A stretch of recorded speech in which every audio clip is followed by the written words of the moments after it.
A humanitarian ceasefire in Yemen is scheduled in less than 24 hours, but on Monday, just a day before the truce, coalition airstrikes continued bombing rebel targets, including this attack at a weapons depot in Sana'a, causing this huge fireball. Now, police officials say at least 25 people were killed, 140 wounded in the blast. Houthi rebels also say they shot down an F-16 fighter jet that was part of the Saudi-led coalition. The video you see there reportedly showing tribesmen celebrating around the wreckage of the plane. Let's check in with CNN military analyst Lieutenant General Mark Hertling, who joins us from Florida via Skype. Mark, good to see you. Good to see you, Linda and Michael. Now, we're hearing that Saudi have assembled troops along the border with Yemen, and obviously there's been an escalation in fighting. Can we expect that this ceasefire will happen tomorrow, and will it last 5 days? Yeah, I'd like to say, Linda, that it will happen. I think it will start, but given the number of elements involved and all of them saying that they will resume fighting if the ceasefire is violated, it's going to be a tough call. You're talking about the Houthi elements, the tribesmen, forces loyal to Salah, Yemeni forces loyal to Haiti, and even ISIS and Al-Qaeda fighters into the mix of this. There are so many involved that any violation at all will cause both sides to go back at it. So while I'm hopeful, given the extreme carnage that's going on there and the humanitarian crisis, yeah, I'm suspecting that it won't occur or it won't last long. You make a good point, Mark. It's hard to switch this kind of fighting off when there's no real command structure in place. The Houthis control so much territory now when you look at it on a map. What's to negotiate, do you think?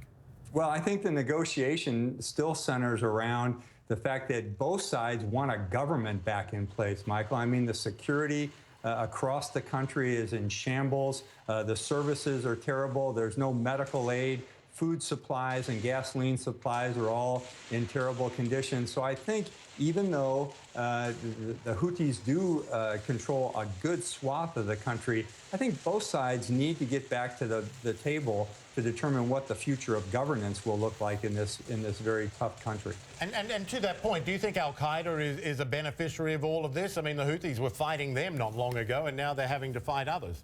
Well, it's interesting you say that, Michael, because the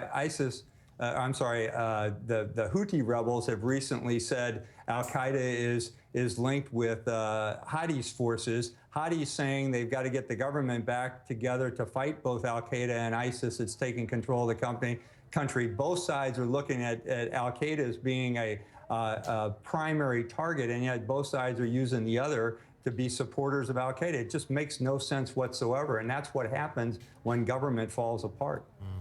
And we know that the Houthi rebels are claiming that they've shot down this Moroccan jet, and Morocco says they are missing one of their planes. Given that must be a bit of a coup for the rebels, is it likely that they won't even adhere to this ceasefire tomorrow? Well, I think certainly that jet was shot down over the province of Ceuta, where a lot of the fighting has taken place, and in fact where some of the Houthi rebels and groups have launched attacks into Saudi Arabia. It does appear that that aircraft was in fact shot down. It wasn't a crash landing or an ejection by the pilot.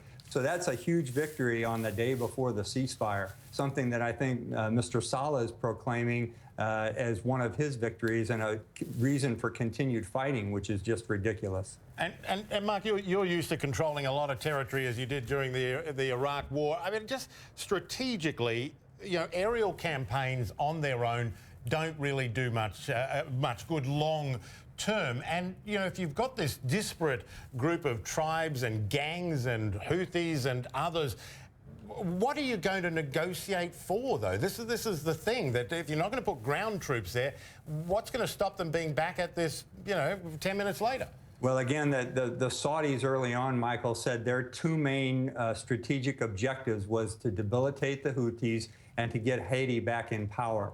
That hasn't happened yet. We're still, I mean, this is harsh to say, but we're still relatively early in an air campaign. This humanitarian pause, as they're calling it, is an attempt to get some relief to civilians and others who have been devastated by this conflict. But yeah, I agree with you. We've had this discussion before. Air power alone is not going to do it. It could be a forcing function. That's what the Saudis are depending on. But I think there are potentially other actions that are taking place to include special operations forces from the Gulf Cooperation Council attacking in some areas. But this is a long-standing civil war. You both know that. This has been going on for decades in Yemen, ever since the consolidation of North and South Yemen. So this is a continual action that unfortunately just continues to devastate the population. Exactly. Not going to be much of the country left to fight over at this rate. Mark Hertling, retired Lieutenant General. Always good to see you. Don't look retired. Thanks for that. Thank you, John.